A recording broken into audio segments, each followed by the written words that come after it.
He was the all-American boy, handsome, smart, charming. In fact, Theodore Robert Bundy was the stereotype of what every American boy ought to be like and what every American parent wanted their son to aspire to. Above all, Ted Bundy was charming. He had a winsome way that could entrance people. Yet, this same college wunderkind snuffed out the lives of scores of beautiful young women. He was a charismatic killer whose Jekyll and Hyde personas were so vastly different that he fooled his closest associates for years. Many of them would still not believe that their Ted could commit the atrocious crimes that were piling up alongside his name, even as the evidence became overwhelming. He made a mockery of law enforcement, running rings around their attempts to catch the world's first serial killer. Bundy's brilliant mind made him a master predator, with his abductions being as well planned as a military action. He has gone down as the most infamous serial killer in US history. Today, decades after his execution in the electric chair, he is held up by many as a macabre celebrity, the poster boy for mass murder. His story is a paradox. In his past, there were no signs of the deviant behavior that would manifest itself in an insatiable bloodlust. He was, in fact, on track for a brilliant career on the other side of the law as a prosecuting attorney. His performance in his own defense showed what great promise that career had held. Upon sentencing Bundy to die, Judge Edward O. Cowart summed up the feeling of so many that knew and were affected by Bundy. "It is a total waste of humanity that I have ever experienced in this court. You are a bright young man.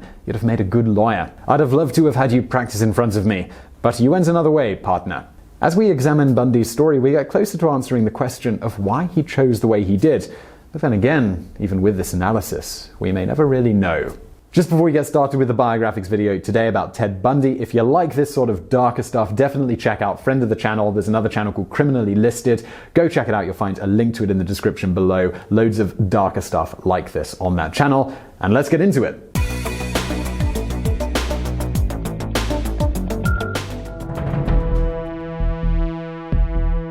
Theodore Robert Bundy was born to 22-year-old Eleanor Louise Cowell on November 24, 1946. His father was a sailor who never hung around to meet his newborn son. When he was 4, Ted's mother, who he was told was his older sister, took him 3,000 miles away to Tacoma, Washington, to live with other family members. Ted was heartbroken to be taken away from his grandfather, with whom he had developed a special bond. Although no one ever replaced his grandfather in his affection, Ted soon became close friends with his two cousins, Jane and Alan Scott. Meanwhile, his mother was making a friendship of her own. Eleanor was now going by the name of Louise. She joined the Methodist Church and soon crossed paths with a young man by the name of Johnny Culpepper Bundy.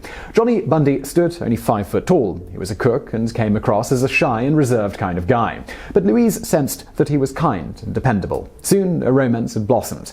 After a whirlwind of Methodist social functions, Louise and Johnny were married on May 19, 1951. The family bought a home near Narrows Bridge. While Johnny kept on working as a cook, Louise turned her head to secretarial work. Children followed, 2 boys and 2 girls. As he grew up, Ted was often pressed into babysitting service. He willingly complied, even though it would usually mean missing out on outings with friends. Although the family dynamics were stable, Ted was to grow up in an environment of untruths and uncertainty. He was still being fed the line that his mother was his sister and that his grandparents were his actual parents. During his years at high school, he ran with kids who had connections, whose parents were either rich or were bigwigs in the school environment. Ted could never match up, and as a result, he was often teased. Where others were outgoing, Ted came across as shy and reserved. Ted never warmed up to his father-in-law, despite Johnny's acceptance of him and attempts to build a relationship. When Johnny became a scout leader and organized camping trips, Ted would usually find some excuse as to why he couldn't attend. In adolescence, Ted grew rapidly, but he found it very hard to put on muscular size. He was too skinny to play football, though he did join the track team at Hunt Junior High. However, it was the classroom, rather than track and field, where Ted felt most comfortable. He maintained the average, taking his schoolwork and homework very seriously. Ted graduated from Woodrow Wilson High School in 1965. While he was making solid progress academically, he was also beginning to build a reputation that was not so favorable. He had already been in trouble with the law in relation to some petty burglaries. He was also proving himself to be an unreliable worker. After graduating high school, Ted began working for Tacoma City Light. His plan was to attend college, and he enrolled in the University of Puget Sound for the 1965 to 1966 year. 12 months later, he transferred to the University of Washington in Seattle. He began living on campus at a dormitory room at McMahon Hall. At the University of Washington, Ted's winning personality began to manifest itself. He was charming, well-dressed, and came across as educated. His professors thought he was a brilliant, studious individual with enormous potential. Ted's charm and good looks made people see beyond the emptiness that was at his core. It was during his freshman year at Washington U that Ted first fell in love. The object of his desires was a beautiful, dark-haired girl that lived nearby. She was, as he would later describe her, the most beautiful creature he had ever seen. He found out her name was Stephanie Brooks. From a distance, Ted admired her, studying her like a specimen under a microscope. He stared at her in the lunchroom, fantasizing from afar. It soon became apparent that Stephanie was into the football jock crowd, and Ted became despondent. Despite their differences, there was one thing that Ted and Stephanie had in common. They were both skiers. Ted thought that maybe this was his in. Showing signs of overcoming his insecurities, he took the bold step of asking if he could hitch with her to the ski slopes east of Seattle. She readily agreed, happy to have some company. And thus this began the start of their unlikely romance. The pair started spending more time together. Stephanie seemed to enjoy his company and sought him out. As for Ted, he had become besotted with Stephanie. Soon they were lovers. Stephanie was 21, Ted 20. She was from wealthy California stock. He was illegitimate. She grew up in the midst of money. He didn't have anything. Yet their relationship worked, and they went steady for the next year. For Stephanie, the year with Ted was an enjoyable extended fling. She was in love with him, sure, but not in the way that he was with her. She had known from the start that the relationship was never really going anywhere. They'd spend some time together, enjoy themselves, and then go their separate ways. After all, there was no way that Ted could ever fit into her society. Stephanie's graduation in June 1968 seems like the opportune time to end the romance. She'd be moving to San Francisco to find work, while Ted stayed on in Seattle to finish his studies. To say that Ted took the rejection from Stephanie badly could be the ultimate understatement. He was absolutely devastated. Crime author Anne Rule, who worked with Ted on a Seattle crisis hotline, believes that the breakup of his relationship with Stephanie was the catalyst for everything that followed in Ted's life. Ted could not accept that the relationship was over. He immediately set about finding ways to woo Stephanie back. He also immersed himself in law and politics as if to drown out the agony of losing her. Ted's despondency spread to his academic life. The once brilliant student was now struggling. By the fall of 1968, he had dropped out completely. After several months wallowing in despair, he re-enrolled at the University of Washington, taking papers in psychology that included deviant personality and deviant development. Throwing himself into his studies, he impressed his professors as an honor student who was truly gifted. Despite his rigorous study schedule, Ted still found time to frequent the bars of the university district. In September 1969, the handsome, affable young man called the eye of a woman named Meg Anders. They were both alone at the Sandpiper Tavern. Ted made the first move, asking if he could buy her a beer. Reluctant at first, she was soon won over by the Ted Bundy charm. Before she knew it, she had given him her phone number. Ted and Megan began spending evenings together, and Megan quickly came under Ted's spell, falling deeply in love with him. In a sense, this was a reversal of Ted's relationship with Stephanie. Meg adored the ground that Ted walked on, yet he was less committed, his mind often on other things and other people. He was still pining for Stephanie, but Meg would do in the meantime. 1969 and 1970 were stable years in the life of Ted Bundy. He was focused on his academic progress, impressing his professors, and gaining qualifications that would lead to his chosen legal career. The relationship with Meg was steady, and he was playing the part of surrogate father to her young daughter Leanne, and he did this with passion and joy. During 1970, Ted was awarded a commendation by the Seattle Police Department when he ran down a purse snatcher. A few months later, he saved a drowning toddler at Green Lake. Ted had pretty much transformed himself into the all-American boy. Now, at the beginning of 1971, Ted took a part-time job at the Seattle Crisis Clinic, situated on Seattle's Capitol Hill. He did the 9 p.m. to 9 a.m. shift a few nights a week. On a Tuesday night, between 10 p.m. and 2 a.m., he was partnered with the 39-year-old part-time crime writer named Anne Rule. For 10 months, they worked together, the crime writer and the future serial killer. They worked tirelessly to help solve people's problems. On many occasions, they even helped save people's lives. Ted was an amazing counselor. He was always calm, and he had an aura to his voice that put people at ease. He reassured, he guided, and he entertained and empathetically listened. In April of 1973, Ted was awarded the position of assistant to Ross Davis, chairman of the Washington State Republican Party. Along with the job came a $100 per month salary, use of a credit card, and expenses for travel were paid. By this time, Ted had been with Meg for 4 years. Their relationship, it was steady, although it often felt like Meg was doing more of the giving than Ted was. Still, he was excellent with little Leanne, who absolutely adored him. Marriage seemed just over the horizon for the couple. What Meg didn't know was that Ted still carried an unquenchable desire for Stephanie Brooks. Even when he and Meg were making love, it was Stephanie's image that was present in Ted's mind. And so it was that when he flew to San Francisco on a Republican Party business trip in the summer of 1973, he looked her up. Ted and Stephanie, they went out for dinner. She was bowled over by the changes he had made. Now, he was sophisticated, he was confident, he was in control, and it appeared he had money. Ted's plan to win her over worked perfectly, and on parting, she agreed to come and see him in Seattle. And she did just that during her autumn vacation. Ted took Stephanie to dinner at the home of his boss, Ross Davis. He introduced her as his fiancée. Then he whisked her off for a weekend in the snow at Cascade Pass. He had booked a luxurious condo for just the two of them. Over the course of that weekend, Stephanie fell in love with Ted all over again. When he began talking of marriage plans, she excitedly joined in. Future plans for a life of domestic bliss were made. Of course, neither Stephanie nor Meg knew of the other's plans to marry Ted Bundy. After his weekend with Stephanie, however, he began to evade talk of marriage with Meg. He seemed to be getting very cold feet.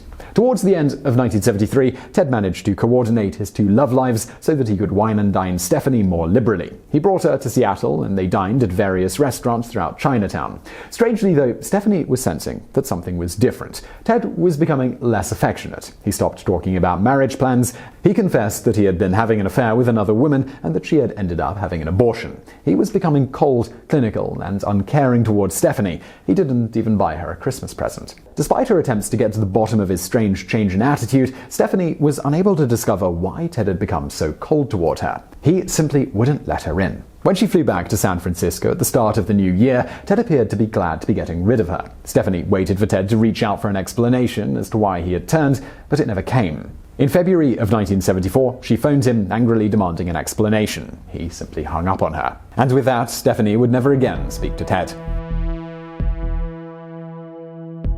During the first 6 months of 1974, 8 women went missing from college campuses in Washington, Oregon, and Utah. When you look at the photos of these women, you can't help but be struck by how much they looked alike.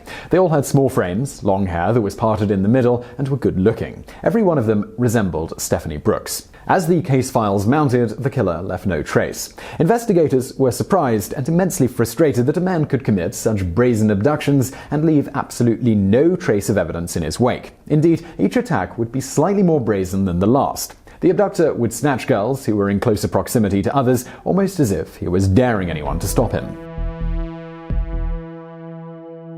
Located at the southern end of Lake Sammamish in King County, Washington, Lake Sammamish State Park covers 512 acres and features 6,858 feet of waterfront.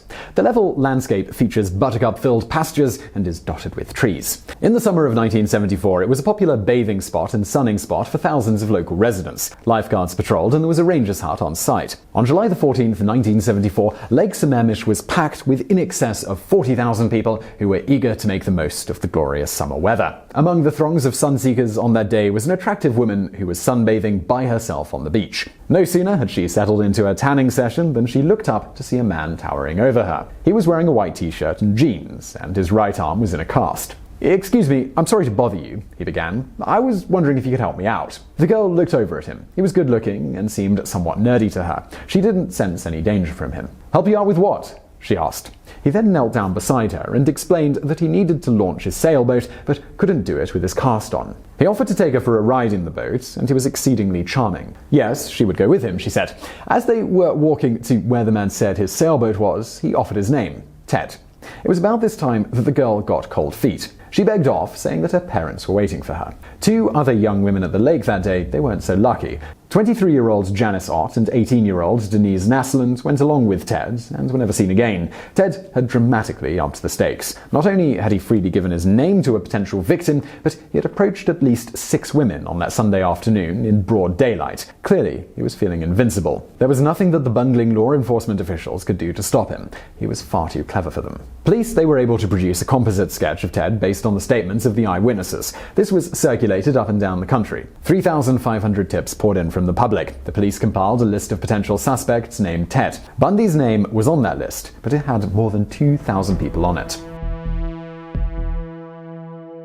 Ted moved to Salt Lake City on Thanksgiving weekend 1974 to attend law school. He immediately secured a job as a security guard at the university. The initial focus of the Utah killings was one of the small towns that lay within the vicinity of Salt Lake City. They began on October 2nd, 1974. The victim was 16-year-old Nancy Wilcox. She disappeared from Holiday, a small town just out of Salt Lake City. Nancy had walked to the store to buy some gum, and she was last seen by an eyewitness getting into a light brown Volkswagen Bug. Ted next struck on October the 18th. This time, the victim was the daughter of the Midvale police chief, Lewis Smith. The third Utah victim was 17-year-old Laura Aime from Leahy, 25 miles south of Salt Lake City. It was October the 31st, Halloween night. Laura was a high school dropout who had moved out of her home and in with her friends. Bored at the lack of action that night, she had left a local cafe just after midnight and proceeded to walk to a local park. She was never seen again. Less than a month later, Ted abducted an 18-year-old girl from a local mall by impersonating a police officer. Fortunately, she managed to break free from his car moments after he had slapped handcuffs on one of her wrists. A frustrated Ted drove for another 17 miles before coming to Viewmont High School, where a school production was in progress. He abducted and killed 17-year-old Debbie Kent. In 1975, though, Ted found a new killing zone, Colorado. It appears he murdered at least 5 women during a 6-month period, burying their skulls in a bizarre graveyard in the Taylor Mountains.